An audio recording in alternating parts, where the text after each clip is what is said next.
Good morning friends, welcome to Prabha study classes. तो जैसे कि आप सब जानते हैं कि हमारा सीरीज़ चल रहा था हिंदी साहित्य के इतिहास का वन लाइनर क्वेश्चन सीरीज़। उसका जो है अब तक हमने भक्ति काल के 4 क्लास जो है कंप्लीट कर लिए हैं। ये हमारा 5वां क्लास जो है आज शुरू होने जा रहा है। और इससे पहले जो है हमने रीतिकाल के क्वेश्चन आंसर सॉल्व किए थे। अगर आपने अभी तक नहीं देखा है तो आप जाके देख सकते हैं, प्लेलिस्ट में मैंने सेव करके रखा है हिंदी साहित्य एमसीक्यू के नाम से। और आप लाइव सेक्शन में भी जाके भी देख सकते हैं, वहाँ पे भी सेव्ड है। तो चलिए शुरू करते हैं भक्ति काल का आज 5वां क्लास, यानी कि वहीं से शुरू करेंगे जहाँ हमने पिछली बार छोड़ा था। और ये सारे जो क्वेश्चन आंसर्स हैं बहुत ही इंपॉर्टेंट है, क्योंकि आपके एग्ज़ाम में इससे रिलेटेड क्वेश्चन जो है आते रहते हैं और बहुत ही क्रूशियल फैक्टर ये प्ले करेंगे आपके एग्जामिनेशन के प्रिपरेशन में। तो चलिए शुरू करते हैं। पहला सवाल क्लास 5 का, वल्लभ संप्रदाय के कृष्ण भक्त कवियों के नाम जो है ये जानना बहुत आवश्यक है। अब तक जो है हमने पढ़ा था कि विभिन्न संप्रदाय के कवियों एवं उनके रचनाओं के नाम भक्ति काल के। अभी जो है हम पढ़ेंगे वल्लभ संप्रदाय के कृष्ण भक्ति कवियों के नाम हम पढ़ेंगे, क्योंकि एग्जामिनेशन में मान लीजिए कि क्वेश्चन आ गया कि परमानंद दास जो हैं ये किस संप्रदाय और किस भक्त कवि, कौन से भक्त कवि माने जाते हैं, तो आप जो है कन्फ्यूज़ हो जाएंगे, तो ये पढ़ना आवश्यक है। तो वल्लभ संप्रदाय के जो सर्वप्रथम भक्त कवि आते हैं उनका नाम है सूरदास, सबसे सर्वश्रेष्ठ और प्रचलित कवि हैं ये। उसके बाद आते हैं कुंभन दास, फिर आते हैं परमानंद दास, फिर आते हैं कृष्णदास, नंददास, गोविंद स्वामी, छित स्वामी और चतुर्भुज दास। तो ये जो हैं 8, ये 8 महत्वपूर्ण वल्लभ संप्रदाय के कृष्ण कवि माने जाते हैं। चलिए नेक्स्ट क्वेश्चन, निम्बार्क संप्रदाय के कृष्ण भक्त कवियों के नाम पढ़ना आवश्यक है। तो निम्बार्क संप्रदाय के कृष्ण भक्त कवि जो हैं वो पहले स्थान पर आते हैं श्रीभट्ट, याद रखिएगा श्रीभट्ट आते हैं, हरिव्यास देव आते हैं, परशुराम देव आते हैं, और 3 जो हैं ये महत्वपूर्ण निम्बार्क संप्रदाय के कृष्ण भक्त कवि हैं।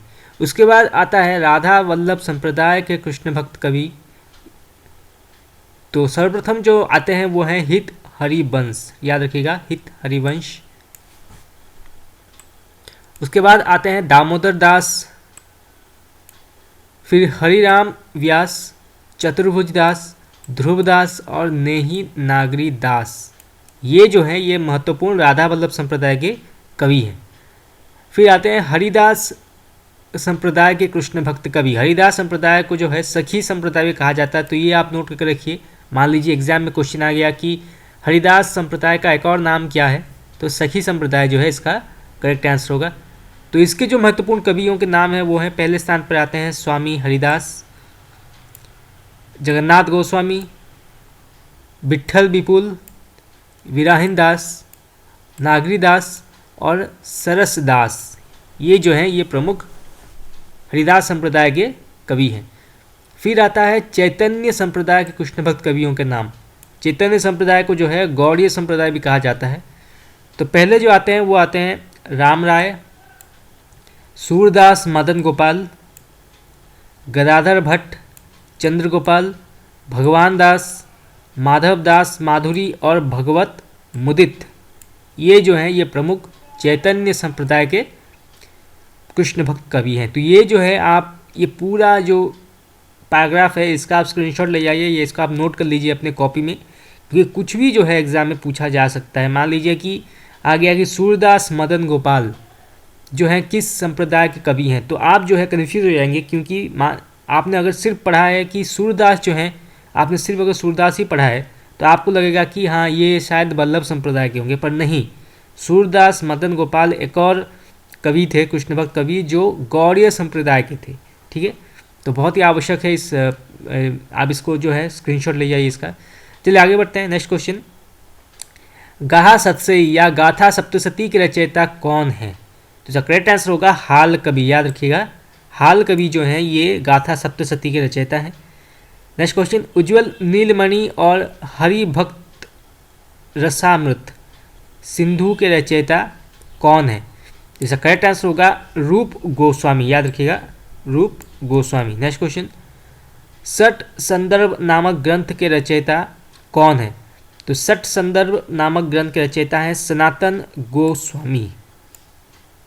नेक्स्ट क्वेश्चन, जयदेव कहाँ के रहने वाले थे? जयदेव जो थे ये उड़ीसा के रहने वाले थे, याद रखिएगा क्वेश्चन आ सकता है यहाँ से। उड़ीसा के रहने वाले थे जयदेव। और चंडीदास कहाँ के रहने वाले थे? ये जो थे ये बंगाल के रहने वाले थे। तो ये बहुत ही महत्वपूर्ण है। जयदेव कवि जो थे ये उड़ीसा के थे और चंडीदास कवि जो थे ये बंगाल के थे। तो ये भी आप नोट कर रखिए, एग्जाम में आ सकता है। नेक्स्ट क्वेश्चन, विद्यापति द्वारा अवहट में रचित कीर्तिलता और कीर्ति पताका में क्रमशः किन राजाओं में प्रशस्ति है? ये बहुत ही एक इम्पॉर्टेंट क्वेश्चन होने के साथ साथ आपको बहुत सारे जो लोग हैं उनको कंफ्यूज करने वाला भी क्वेश्चन है, क्योंकि जो है ये सुनने में एक जैसा लगता है कीर्तिलता और कीर्ति पताका, तो बहुत लोग जो है कंफ्यूज हो जाते हैं। परंतु ये जो रचनाएं हैं ये किन राजाओं पर प्रस्थित है ये भी जानना आवश्यक है। तो याद रखिएगा कीर्तिलता जो है ये राजा कीर्ति सिंह पर आधारित है, ये आप नोट करके रखिए। और कीर्ति पताका जो है ये राजा शिव सिंह पर आधारित है। ये बहुत ही इंपॉर्टेंट है फ्रेंड्स, मैं आपको जो है बहुत इंपॉर्टेंट क्वेश्चन आंसर मैं आपको यहाँ पे सॉल्व करवा रहा हूँ। तो कीर्ति पताका जो है ये राजा शिव सिंह पर आधारित है और कीर्ति लता जो है ये राजा कीर्ति सिंह पर आधारित है। इसको आप नोट कर लीजिए, ये इसका आप स्क्रीनशॉट ले जाइए, बहुत ही इंपॉर्टेंट क्वेश्चन है ये। चलिए आगे बढ़ते हैं।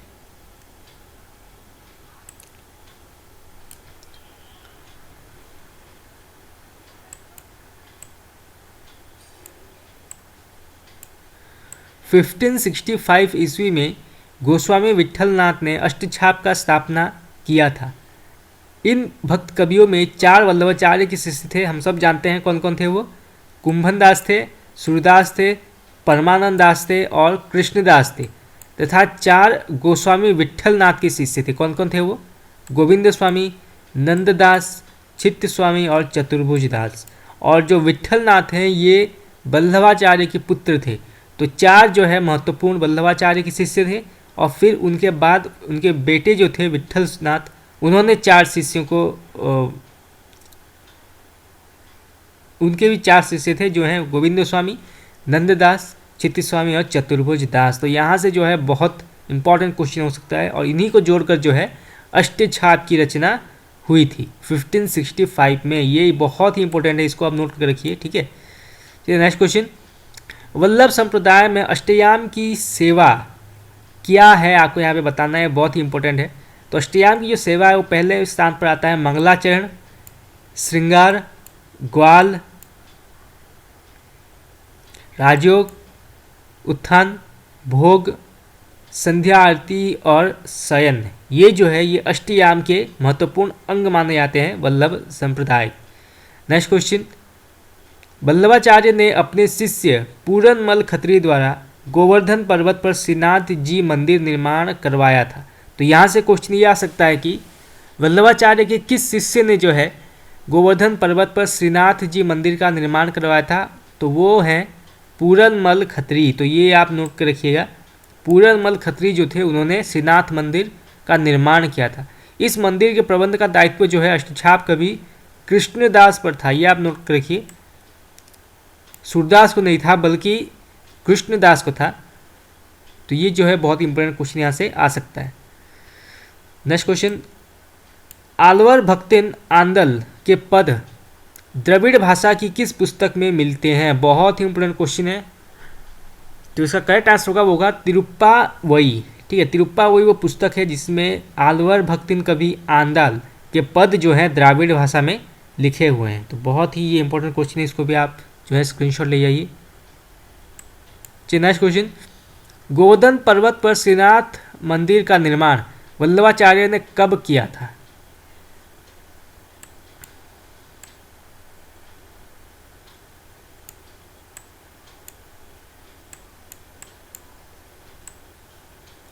तो इसका करेक्ट आंसर होगा 1576 में, ठीक है, याद रखिएगा 1576 में जो है वल्लभाचार्य ने श्रीनाथ जी मंदिर का निर्माण करवाया था गोवर्धन पर्वत में। तो देखिए हम एक ही क्वेश्चन में जो है कई सारे और क्वेश्चन को सॉल्व कर रहे हैं। मान लीजिए क्वेश्चन आ गया कि कौन सा मंदिर का निर्माण किया था वल्लभाचार्य ने, तो किया था श्रीनाथ जी मंदिर का।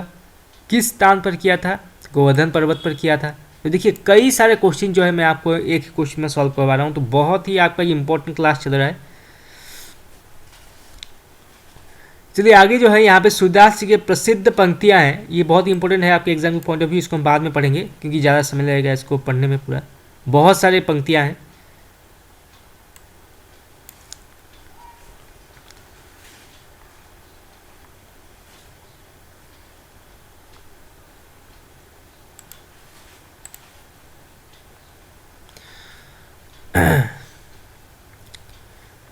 तो चलिए आगे बढ़ते हैं।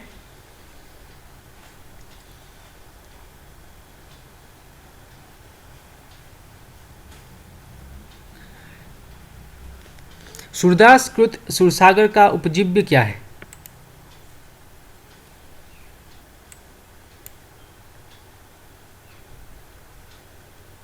इसका करेक्ट आंसर होगा भागवत पुराण का 10वां स्कंद। याद रखिएगा, भागवत पुराण का 10वां स्कंद जो है यही सूरदास कृत सुरसागर का उपजीव्य माना जाता है। चलिए नेक्स्ट क्वेश्चन।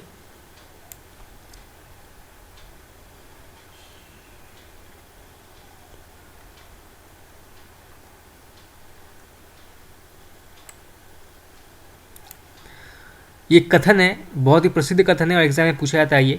सूर की बड़ी भारी विशेषता है कि नवीन प्रसंगों की उद्भावना प्रसंग दो भावना करने वाले ऐसी प्रतिभा हम तुलसी में नहीं पाते हैं। ये कथन किसका है? तो ये जो कथन है ये है आचार्य रामचंद्र शुक्ल का। याद रखिएगा, बहुत ही प्रसिद्ध कथन है ये। और चूंकि आचार्य रामचंद्र शुक्ल जो हैं बहुत ही प्रसिद्ध आलोचक हैं हिंदी साहित्य के, तो उनके कथन, उनके जो वक्तव्य हैं वो बहुत ही महत्वपूर्ण है एग्जाम के पॉइंट ऑफ व्यू और हिंदी साहित्य में भी। उनके नामकरण, उनके काल विभाजन को जो है अत्यंत ही वैज्ञानिकता की दृष्टि से सही ठहराया गया है। तो उनके वक्तव्य और कथन को जो है पढ़ना बहुत आवश्यक है, एग्जाम में पूछा जाता है ये। चलिए नेक्स्ट क्वेश्चन, ये पंक्ति पढ़ते हैं, बहुत ही प्रसिद्ध पंक्ति है और कई बार एग्जाम में पूछा गया है। पुष्टि मार्ग का जहाज जात है सो जाको कछु लेना हो सो लेऊ। ये कथन किसका है, यानी किसने कहा था? तो ये कहा था विट्ठल नाथ ने, जो वल्लभाचार्य के पुत्र थे, उन्होंने ये कथन कहा था। बहुत ही प्रसिद्ध कथन है, एग्जाम में पूछा जाता है ये।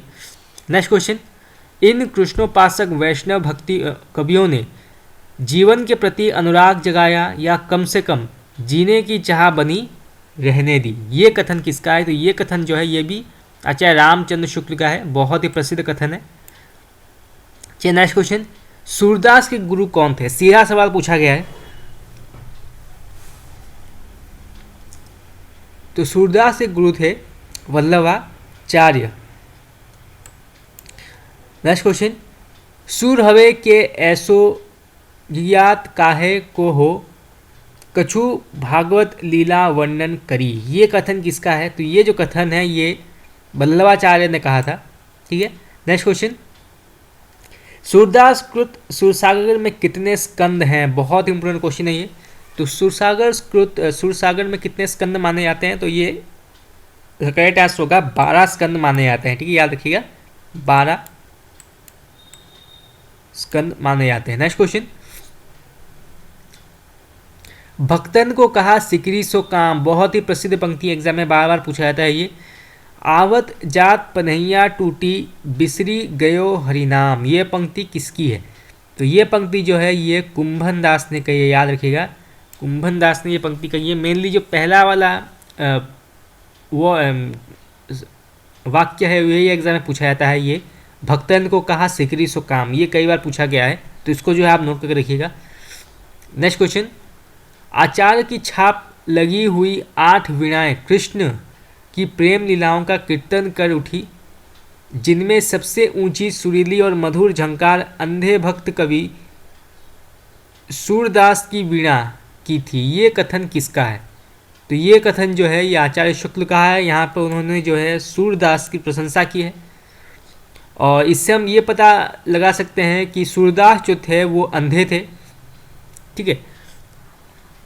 नेक्स्ट क्वेश्चन, वात्सल्य और श्रृंगार के क्षेत्र का जितना अधिक उद्घाट सूर ने बंद आंखों से किया उतना किसी और कवि ने नहीं।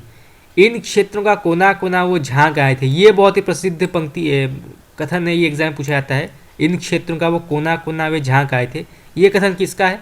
तो ये कथन जो है ये आचार्य शुक्ल का है, ये भी आप नोट कर रखिए, एग्जाम में आ सकता है। चलिए नेक्स्ट क्वेश्चन, सूरदास किस शासक के समकालीन थे? यानी किस शासक, यानी जब सूरदास रचनाएं लिखते थे तो उस समय में शासक कौन था? तो शासक थे अकबर, ठीक है, याद रखिएगा, अकबर जो थे वो शासक थे। नेक्स्ट क्वेश्चन, भाव प्रकाश के रचयिता कौन है? तो भाव प्रकाश के रचयिता है हरिराय। वल्लभाचार्य के अष्टछापी शिष्यों में प्रथम शिष्य कौन थे? तो प्रथम जो शिष्य थे वो कौन माने जाते थे वल्लभाचार्य के अष्टछाप कवियों में? तो पहले आते हैं कुंभन दास। बहुत सारे लोग जो है सूरदास लिखते थे, नहीं, पहले कुंभन दास आते हैं और फिर सूरदास आते हैं, ठीक है। चलिए ये सारी पंक्तियां हम बाद में पढ़ेंगे।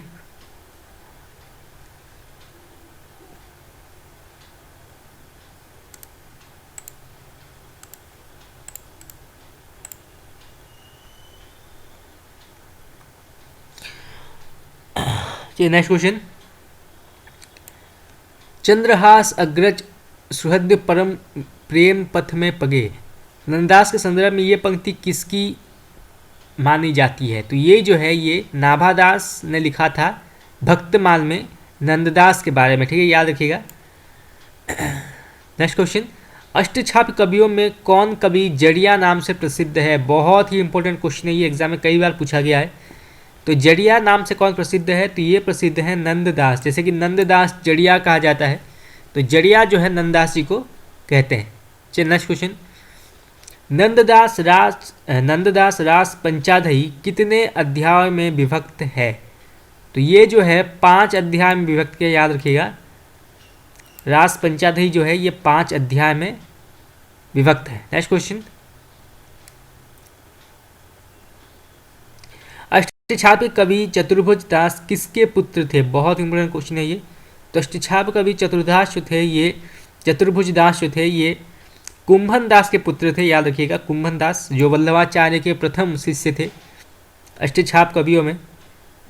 तो कुंभन दास के पुत्र हैं चतुर्भुज दास। नेक्स्ट क्वेश्चन, चतुर्भुज दास के स्फुट पदों में किन नामों को प्रकाशित किया गया है? तो चतुर्भुज दास के स्फुट पदों को किन नामों से प्रकाशित किया गया है? बहुत ही इंपॉर्टेंट क्वेश्चन है। तो पहले स्थान पर आता है चतुर्भुज कीर्तन संग्रह और कीर्तनावली दान लीला, इन दोनों नाम से जो है चतुर्भुज दास के स्फुट पदों के नामों को जो है प्रकाशित किया गया है। नेक्स्ट क्वेश्चन, सनत या सनकादि संप्रदाय किस संप्रदाय का नाम है? बहुत इंपॉर्टेंट क्वेश्चन है, ये भी कई बार एग्जाम में पूछा गया है।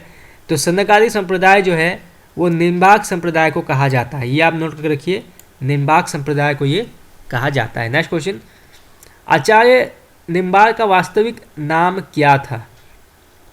तो आचार्य निम्बार्क का वास्तविक नाम था नियमानंद, ठीक है, याद रखिएगा, नियमानंद कहा जाता है निम्बार्क को। नेक्स्ट क्वेश्चन,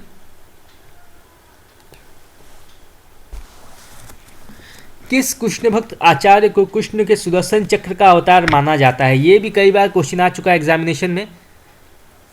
तो किस कृष्ण भक्त आचार्य को जो है कृष्ण के सुदर्शन चक्र का अवतार माना जाता है? तो वो जो है निम्बार्क को माना जाता है, ठीक है, निम्बार्क को माना जाता है ये। नेक्स्ट क्वेश्चन, वेदांत कौस्तुभ की रचना किसने की? तो वेदांत कौस्तुभ की रचना जो है ये की थी आचार्य निम्बार्क के शिष्य श्रीनिवासाचार्य ने की थी। आचार्य निम्बार्क के शिष्य जो थे उन्होंने वेदांत कौस्तुभ की रचना की थी, तो ये आप नोट कर रखिएगा। नेक्स्ट क्वेश्चन, नंददास कृत रास पंचाधई किस छंद में है? बहुत इंपॉर्टेंट क्वेश्चन है ये। तो रास पंचाधई जो है ये रोला छंद में है, ये भी कई बार एग्जाम में पूछा गया ये क्वेश्चन। चलिए नेक्स्ट क्वेश्चन, पुष्टिमार्ग कवि नंददास के किस कृति के आधार पर प्रायतः उनकी तुलना संस्कृत के कोमलकांत पदावली में रचना करने वाले जयदेव से की जाती है? तो करेक्ट आंसर होगा रास पंचाधई वो ग्रंथ है जिसकी तुलना जो है प्रायतः संस्कृत की कोमलकांत पदावली में रचना करने वाले जयदेव से की जाती है। तो ये बहुत ही इंपॉर्टेंट नोट है या पॉइंट है, इसको आप स्क्रीनशॉट ले जाइए या इसको आप कॉपी में लिख सकते हैं क्योंकि एग्जाम में आ सकता है ये। चलिए नेक्स्ट क्वेश्चन, वेदांत परिजात सौरभ, 10 श्लोकी, श्री कृष्ण स्तवराज, मंत्र रहस्य सरोसी और प्रपन्न कल्पवली के रचयिता कौन है? तो इसका करेक्ट आंसर होगा निम्बार्क हैं, ठीक है, याद रखिएगा, निम्बार्क जो है ये माने जाते हैं इनके रचयिता। चलिए नेक्स्ट क्वेश्चन, निम्बार्क संप्रदाय में किस कवि को श्रेष्ठ माना गया है? तो निम्बार्क संप्रदाय में श्रेष्ठ कवि माने जाते हैं, सॉरी, निम्बार्क संप्रदाय में किस भक्ति को श्रेष्ठ माना गया है? तो जो निम्बार्क संप्रदाय के जो कवि थे वो किस भक्ति को श्रेष्ठ मानते थे? तो वो मानते थे दाम्पत्य भक्ति को जो है वो श्रेष्ठ माना करते थे। नेक्स्ट क्वेश्चन, निम्बार्क संप्रदाय की प्रधान गद्दी कहाँ है? तो निम्बार्क संप्रदाय की प्रधान गद्दी जो है वो मानी जाती है सलेमाबाद में है, जो राजस्थान राज्य में स्थित है, ठीक है, याद रखिएगा, बहुत ही इंपॉर्टेंट क्वेश्चन है ये। चलिए नेक्स्ट क्वेश्चन, निम्बार्क संप्रदाय की गद्दी को ब्रज से सलेमाबाद कौन लाया है? तो देखिए यहाँ से क्वेश्चन आ सकता है कि सलेमाबाद से पहले निम्बार्क संप्रदाय की गद्दी कहाँ पर थी? ब्रज में थी, ठीक है, याद रखिएगा, ब्रज में थी। तो कौन लाया था सलेमाबाद? तो वो लाया था परशुराम देव कवि जो थे वो लाए थे ब्रज से सलेमाबाद। चलिए नेक्स्ट क्वेश्चन,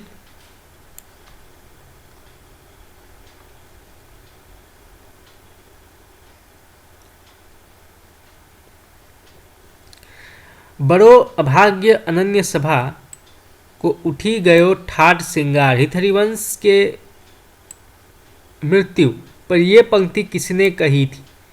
तो इसका करेक्ट आंसर होगा हरिराम व्यास ने कही थी ये पंक्ति हितहरिवंश के बारे में, जो राधा वल्लभ संप्रदाय के माने जाते हैं, ठीक है। नेक्स्ट क्वेश्चन, राधा वल्लभ संप्रदाय में निकुंज लीला यानी कि नित्य विहार के 4 तत्व कौन से हैं? बहुत इंपॉर्टेंट क्वेश्चन है ये, एग्जाम में कई बार पूछे गए हैं।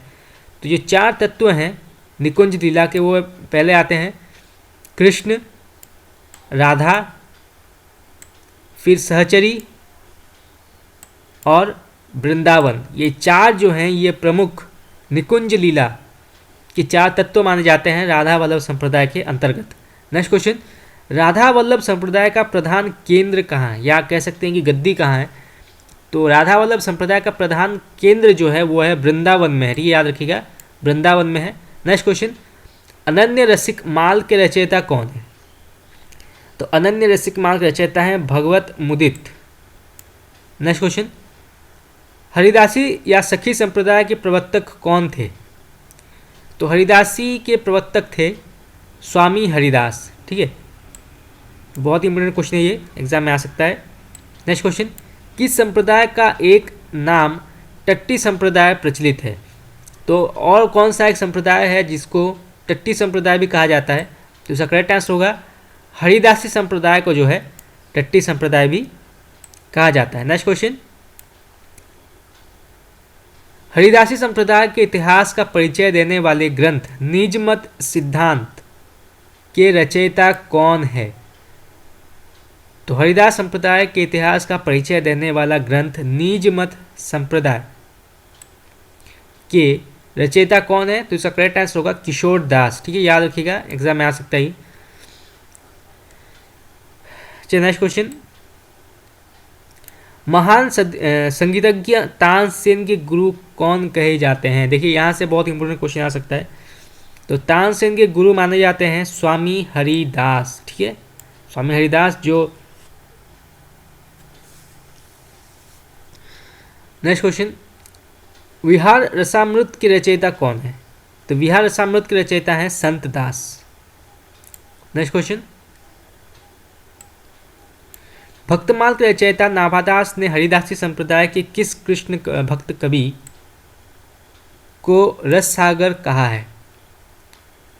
तो इसका करेक्ट आंसर होगा आपका विट्ठल विपुल, ठीक है, विट्ठल विपुल वो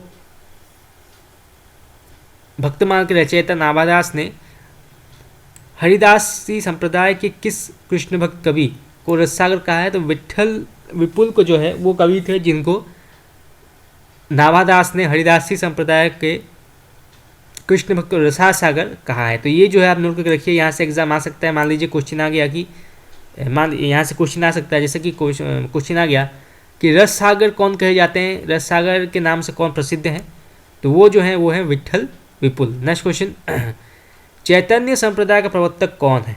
बहुत ही नॉर्मल क्वेश्चन है। तो चैतन्य संप्रदाय के प्रवर्तक हैं चैतन्य महाप्रभु। इनका जो समय काल है वो है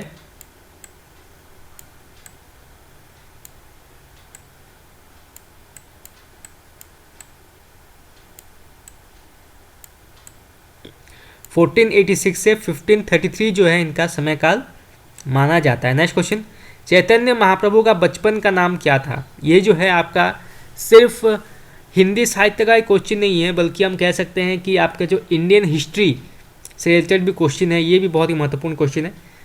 तो चैतन्य महाप्रभु का बचपन का नाम था विशंभर, ठीक है, याद रखिएगा, विशंभर। नेक्स्ट क्वेश्चन, चैतन्य महाप्रभु का जन्म कहाँ हुआ था?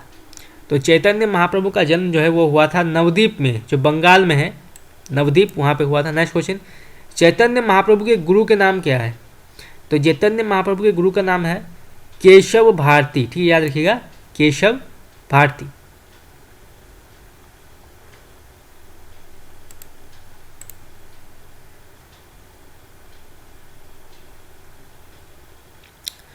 नेक्स्ट क्वेश्चन, अचैतन्य भेदाभेद किस मत का दार्शनिक सिद्धांत है?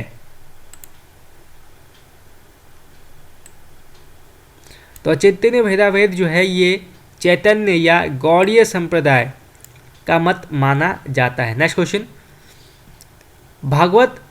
भगवत्व संदर्भ नामक ग्रंथ के रचयिता कौन है?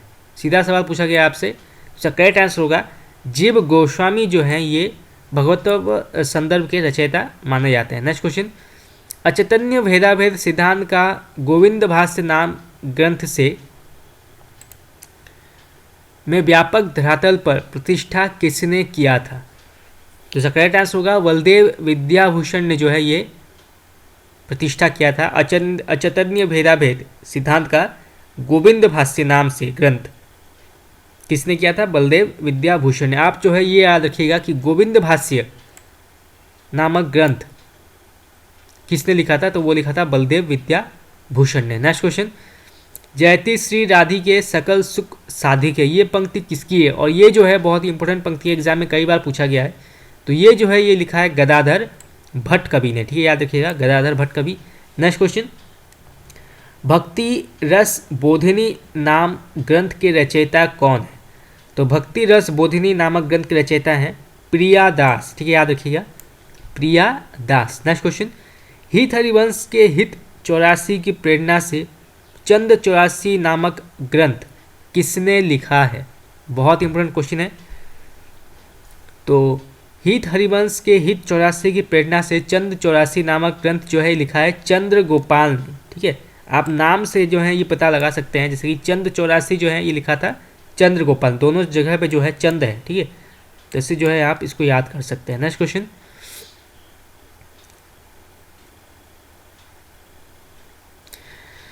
मीराबाई का जन्म कहाँ हुआ था? तो मीराबाई का जन्म जो है वो हुआ था कुर्की, राजस्थान जो है, राजस्थान राज्य मेड़ता के समीप। तो कुर्की नामक एक जगह है, वहाँ पे हुआ था मीराबाई जी का जन्म। नीचे जो है मीराबाई के प्रसिद्ध पंक्तियाँ हैं, ये जो हम बाद में पढ़ेंगे, ट्रिक के माध्यम से इसको हम याद कर सकते हैं।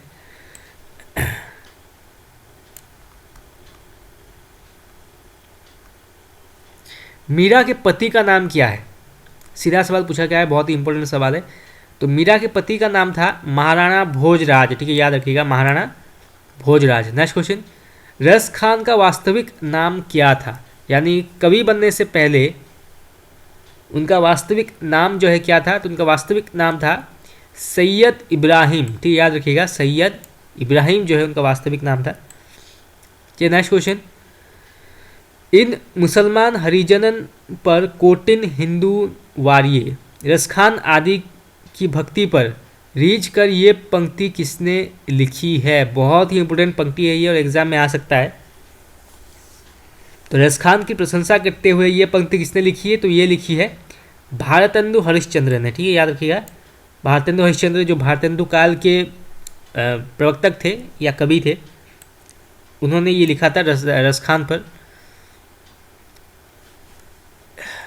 चलिए नेक्स्ट क्वेश्चन, 84 वैष्णव की वार्ता और 252 वैष्णव की वार्ता के रचयिता कौन है? तो इसका करेक्ट आंसर होगा गोकुलनाथ। ठीक है, याद रखिएगा, गोकुलनाथ ने लिखा है ये। इन वार्ताओं को गोकुलनाथ कृत कहने का आशय इतना ही है कि ये जो है उनके श्रीमुख से निष्कृत हुई थी।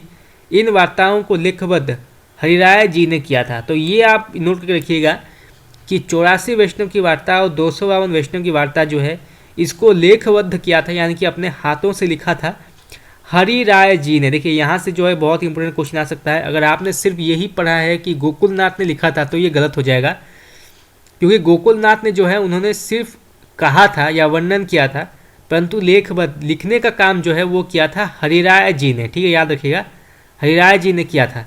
गोकुलनाथ गोसाई विट्ठलनाथ जी के चतुर्थ पुत्र थे, यानी कि उनके चौथे पुत्र थे गोकुलनाथ विट्ठलनाथ के। ठीक है, तो यहाँ देखिए रसखान की प्रसिद्ध पंक्तियाँ, इसको आप बाद में पढ़ेंगे। चलिए, भक्ति काल के प्रमुख वीर काव्य कौन से हैं ये भी जानना आवश्यक है, क्योंकि बहुत कम ऐसा हुआ है कि जहाँ पे वीर काव्य लिखे गए हैं भक्ति काल में। तो यहाँ से भी जो है क्वेश्चन जो है कंपलसरी आ सकते हैं। ठीक है, तो चलिए शुरू करते हैं। पहला ग्रंथ जो है वो लिखा गया था रणमल छंद। रणमल छंद जो है ये लिखा था श्रीधर ने, हम कई बार पढ़ चुके हैं, श्रीधर ने जो है ये लिखा था। और यहाँ से देखिए ऐसे भी क्वेश्चन आ सकता है कि रणमल छंद जो है ये किस काल में लिखा गया था? तो ये लिखा गया था भक्ति काल में। चलिए नेक्स्ट क्वेश्चन, विजयपाल रासो। तो विजयपाल रासो किसने लिखा था? नल सिंह ने लिखा था। ये भी जो है एक प्रमुख वीर काव्य है भक्ति काल का। नेक्स्ट क्वेश्चन, विरुद्ध छियत्तरी। तो विरुद्ध छियत्तरी किसने लिखा था? तो ये लिखा था दूरसाजी आड़ा ने। ठीक है, दूरसाजी आड़ा ने लिखा था। चलिए नेक्स्ट क्वेश्चन, राणा रासो। राणा रासो किसने लिखा था? ये लिखा था दया राम ने। नेक्स्ट क्वेश्चन, रतन रासो किसने लिखा था? तो रतन रासो लिखा था कुंभकर्ण ने। ठीक है, याद रखिएगा, कुंभकर्ण एक कवि थे, उन्होंने लिखा था। चलिए नेक्स्ट क्वेश्चन, कयाम खां रासो। 1634 ईस्वी में लिखा गया था कयाम खां रासो। तो ये लिखा था नियामत खां जान ने। ठीक है, जान कभी भी माने जाते हैं वो। तो नियामत खां जान ने जो है लिखा था कयाम खां रासो।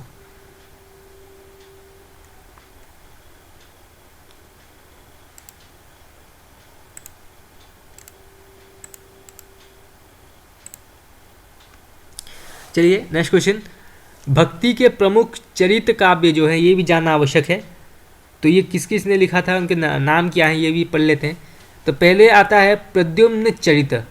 तो प्रद्युम्न चरित्र जो है किसने लिखा था? ये लिखा था सधारू अग्रवाल ने। ठीक है, याद रखिएगा, ये एक चरित्र काव्य है। मान लीजिए क्वेश्चन आ गया कि प्रद्युम्न चरित्र जो है किस प्रकार का काव्य है, तो ये जो है चरित्र काव्य माना जाता है। देखिए यहाँ से छोटे छोटे क्वेश्चन बहुत आ सकते हैं, इसलिए बहुत ही आपका इंपॉर्टेंट क्लास चल रहा है।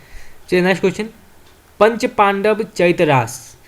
पंच पांडव चरित्र हम नॉर्मली जो है पंच पांडव चरित्र पढ़ते हैं। तो पंच पांडव चरित्र जो है ये लिखा था शलिभद्र सूरी ने। ठीक है, याद रखिएगा, शलिभद्र सूरी ने। चलिए नेक्स्ट क्वेश्चन, हरिश्चंद्र पुराण ये किसने लिखा था? ये लिखा था जाखू मणियार ने। ठीक है, जाखू मणियार। चलिए नेक्स्ट क्वेश्चन, कुमारपाल रासो। कुमारपाल रासो किसने लिखा था? तो ये लिखा था देवप्रभ ने। ठीक है, कभी देवप्रभ ने लिखा था ये। नेक्स्ट क्वेश्चन, कान्हड़ देव प्रबंध ये लिखा था पद्मनाभ ने। ठीक है, चलिए अभी जो है भक्तिकाल के प्रमुख नीति कवियों के बारे में पढ़ते हैं। तो नीति कवि कौन कौन से हैं? पहले हम पढ़ चुके हैं वीर काव्य, फिर हमने पढ़ा चैत्य काव्य, अब हम पढ़ेंगे नीति काव्य। देखिए बहुत ही इंपॉर्टेंट क्वेश्चंस यहाँ से आ सकते हैं, क्योंकि ऐसे क्वेश्चन जो है ज़्यादा कन्फ्यूज करने वाले होते हैं। जैसे कि कुमारपाल रासो जो है ये कौन सा काव्य माना जाता है, तो आप जो है कन्फ्यूज हो जाएंगे कि क्या हुआ। तो जो है ये बहुत ही आपका इंपॉर्टेंट क्लास है, या फिर आप ये पूरा अगर टेबल पढ़ लेते हैं तो आपको फिर कोई परेशानी नहीं होगी, आपको आसानी से याद रह जाएगा कि हरिश्चंद्र पुराण जो है ये चरित्र काव्य है, प्रद्युम्न चरित्र ये भी चरित्र काव्य है। तो आपको नॉर्मली जो है अच्छी तरह से याद रह जाएगा। चलिए अभी जो है नीति काव्य पढ़ते हैं, कौन कौन से नीति काव्य हुए थे भक्ति काल में। तो पहला जो आता है वो है डूंगर वावनी। तो डूंगरबाब ने लिखा था पद्मनाभ ने, ठीक है, याद रखिएगा, पद्मनाभ ने लिखा था ये। नेक्स्ट, कृपण चरित या पंचेंद्री बेली, तो ये लिखा था ठाकुर सिंह ने, ठीक है, ठाकुर ने लिखा था ये। चलिए नेक्स्ट क्वेश्चन, छीहल बावनी, छीहल बावनी किसने लिखा था? तो ये लिखा था छीहल कवि ने, ठीक है, नाम से पता चल जाता है किसने लिखा था। और ये लिखा गया था आपका 1527 में लिखा गया था ये छीहल बावनी। और डूंगर बावनी लिखा गया था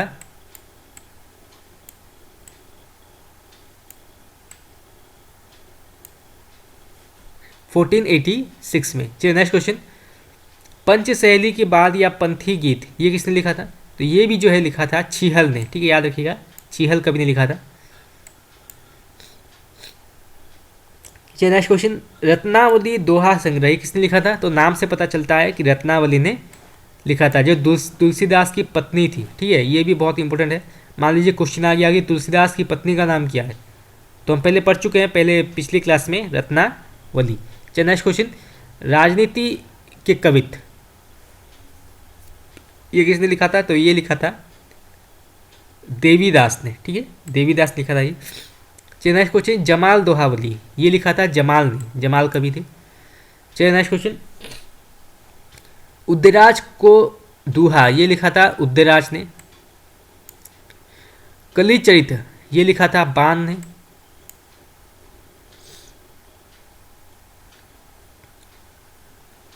ग्रंथ गुण उत्पत्ति नामा, ग्रंथ प्रेम नामा, ग्रंथ गरजनामा, साखी वाजिद, ये किसने लिखा था? ये लिखा था वाजिद ने, जो दादू के शिष्य थे। तो ये भी आप नोट कर रखिए। मान लीजिए क्वेश्चन आ गया कि दादू के शिष्य इनमें से कौन है, और ऑप्शन में मान लीजिए आ गया कि जैसे जमाल, उदराज, बान और वाजिद, तो आपको आपने अगर पढ़ा होगा तो आपको याद रह जाएगा कि हाँ, दादू के जो शिष्य थे वो थे वाजिद। चलिए नेक्स्ट क्वेश्चन, नवरस पदावली, समय सार नाटक, बनारसी विलास, अर्धकथानक, मेनली ये बहुत इंपॉर्टेंट है, अर्धकथानक कई बार पूछा गया है, अर्धकथानक, भाषा सुक्ति मुक्तावली, इसके रचयिता कौन है? तो इसके रचयिता है बनारसी दास, ठीक है। चलिए नेक्स्ट क्वेश्चन, शालीभद्र चौपाई, गज सुखमाल चौपाई, प्रश्नोत्तर रत्नमाला, कर्म बत्तीसी, सील बत्तीसी और बाला बबोध, इसके रचयिता कौन है? तो इसके रचयिता है राज समुद्र, ठीक है, राज समुद्र। चलिए नेक्स्ट क्वेश्चन, भोज चौपाई, सीलबत्ती रास, कर्म चौपाई, वर्णन संपुट और उद्यतम कर्म संवाद, इसके रचयिता कौन है? सो करेक्ट आंसर होगा कुशलवीर, ठीक है, कुशलवीर कवि जो थे इसके रचयिता थे।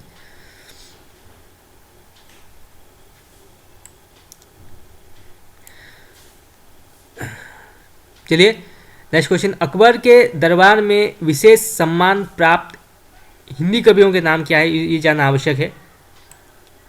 तो अकबर के जो दरबार में प्रसिद्ध हिंदी कवि थे वो कौन कौन है? पहले स्थान पर आते हैं चतुर्भुज दास, फिर आते हैं आस्करण, पृथ्वीराज आते हैं, मनोहर, टोडरमल, नरहरि, गंग बिरबल या जिसे ब्रह्म भी कहते हैं, तानसेन और रहीम। मेनली रहीम जो थे ये बहुत ही प्रसिद्ध कवि थे हिंदी साहित्य के और अकबर के दरबार में भी। उनका जो पूरा नाम है वो है अब्दुल रहीम खान खाना, ठीक है, खान खाना जो है उनका पूरा नाम माना गया है, अब्दुल रहीम खान खाना। और एग्ज़ाम में जो है मेनली पूरा नाम, वास्तविक नाम जो है पूछा जाता है कई बार, तो सभी कवियों के वास्तविक नाम जो है ये भी याद रहना बहुत ही आवश्यक है। चलिए नेक्स्ट क्वेश्चन, बेली कृष्णन रुक्मिणी री, दशरथ राउत वासुदेव रावत के रचयिता कौन है? तो इसके जो रचयिता हैं वो हैं पृथ्वीराज कवि, जो अकबर के दरबार में कवि थे। चलिए नेक्स्ट क्वेश्चन, अकबर के राज कवि कौन थे? तो अकबर के राज कवि थे महापात्र नरहरि, महापात्र नरहरि नाम के कवि हैं, वो अकबर के जो है राज कवि माने जाते थे। चलिए नेक्स्ट क्वेश्चन, किस कवि को नूरजहां ने हाथी से कुचलवा दिया था या कुचलवा डाला था, यानी कि वो कौन से कवि थे जिनको जो है नूरजहां ने हाथी के नीचे कुचलवा दिया था, तो वो थे गंग कवि। उनका जो पूरा नाम है वो है गंगा प्रसाद। चलिए नेक्स्ट क्वेश्चन, कवि गंग की कृतियाँ कौन कौन सी है? बहुत ही महत्वपूर्ण पंक्तियाँ ये उन्होंने कृतियाँ लिखी हैं, तो कौन कौन सी पढ़ना आवश्यक है? तो पहला जो है वो आता है गंग पदावली। गंग पदावली आता है पहले, फिर आता है गंग पच्चीसी और गंग रत्नावली।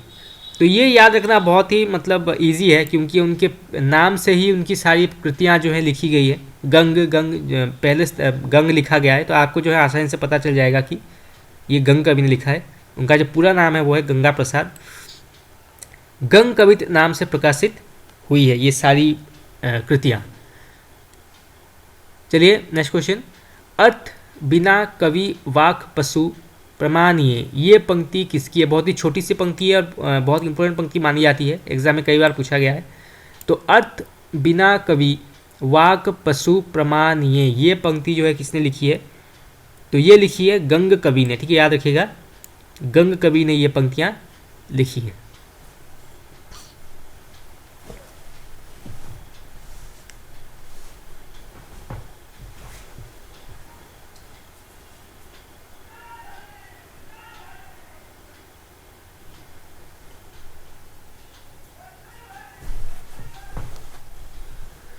तो फ्रेंड्स आज के लिए इतना ही।